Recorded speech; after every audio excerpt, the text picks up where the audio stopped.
On Sunday, February 19th, there's an anti-war protest scheduled in Washington, D.C. It's a unique one that includes people from the left, middle, and right of the political spectrum, from the Libertarian Party to antiwar.com and more. Cynthia McKinney spent 6 terms as a member of the House of Representatives from the state of Georgia. She was a presidential candidate of the Green Party in the 2008 election, and she'll be speaking via electronic miracle at Sunday's rally. We spoke with her via Skype on Tuesday. Well, first of all, I guess I would just have to say that there are forces within our country that seek to divide us, and they have successfully done so.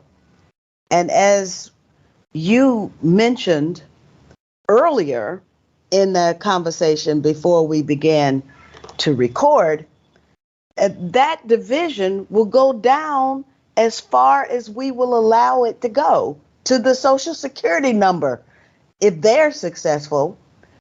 Our challenge is to overcome all of the division and these tactics, because we know that they're just tactics. Anytime we get close to having a different kind of state, a state that respects the people's values, then the state reacts or responds with violence against the people. And that violence can be direct violence, it can be structural violence, it can be the institution of cultural violence. However it responds, it is not going to tolerate we the people being united. So if we have the opportunity, I don't care how small the crowd might be, if we've got some people who are saying, hey, let's oppose U.S. militarism, let's oppose U.S. violence, let's oppose U.S. violence around the world as well as at home, then we need to join with them. I am happy to join with people whose mission is to end U.S. militarism. So there's an interesting lineup of speakers. Put it this way, people that are new to the anti-war movement in front of people like us that have been involved for a very long time. Some people look at that as the movement being co-opted, because the condition of the anti-war movement, quote unquote, is that we are, 1 foot into World War III already. So perhaps whatever we've been doing, we need to rethink seriously and quickly. But it looks to me like it means that maybe there's some growth opportunities here that we have to take advantage of, and people, I don't know, seem to have a problem with that. Well, it's sort of a familiar problem. And actually, we should be happy that there are new faces that are firmly anti-war, anti-U.S. militarism, anti-U.S. imperialism. That we have new faces is a wonderful thing, because quite frankly, those old faces, including our own, even though we did everything that we could do to stop the bomb dropping, but the fact of the matter is the old faces were the ones that were co-opted. Remember, we were told by those old faces, don't criticize Obama. Don't do this. Don't do that. Don't threaten Hillary's chance to become president. Even though we never stopped a bomb from being dropped. We never stopped a child from being maimed. We never stopped a soldier from being killed. We didn't do what was needed. And so now we're going to sort of second guess people who are trying to do something. I think that really, at the end of the day, we should say thank you for organizing this.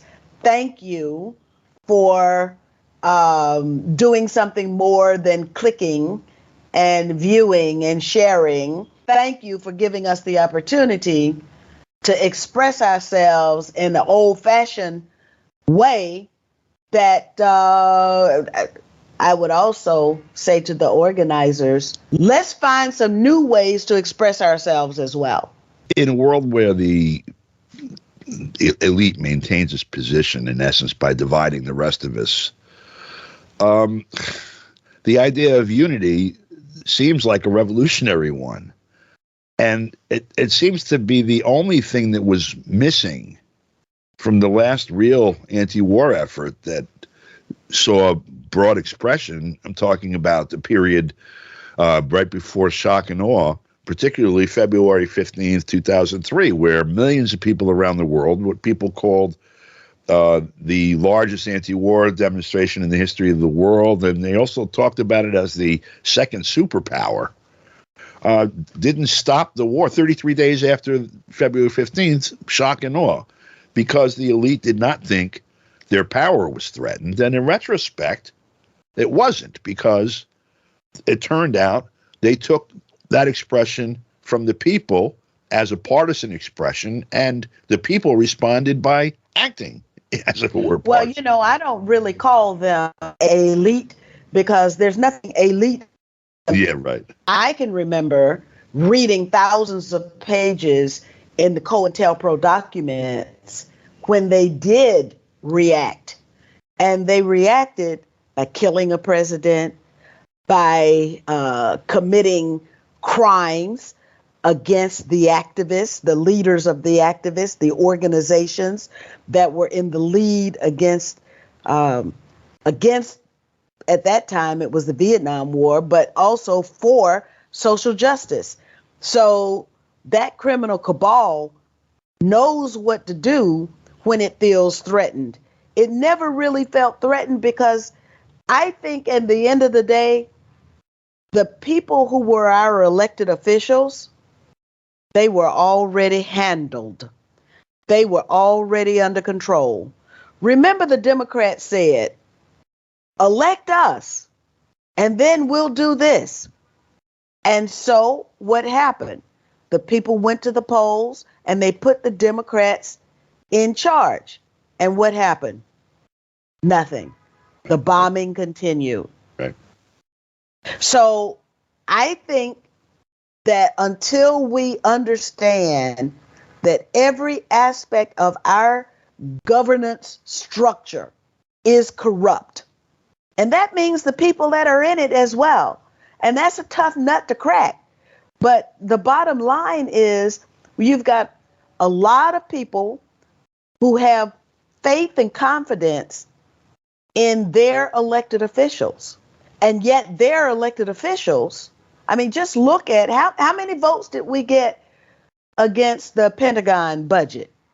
Right. How many appendices are written by the members of Congress stating their objection to the amount of money that the United States spends on a regular basis to kill people?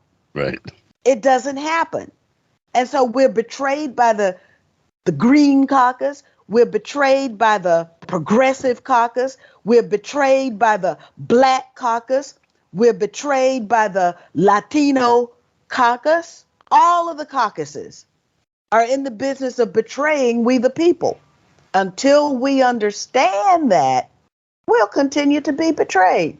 You're talking about Kennedy, and you're talking about Malcolm X, and you're talking about Martin Luther King, and you're talking about Fred Hampton, among others, in the United States.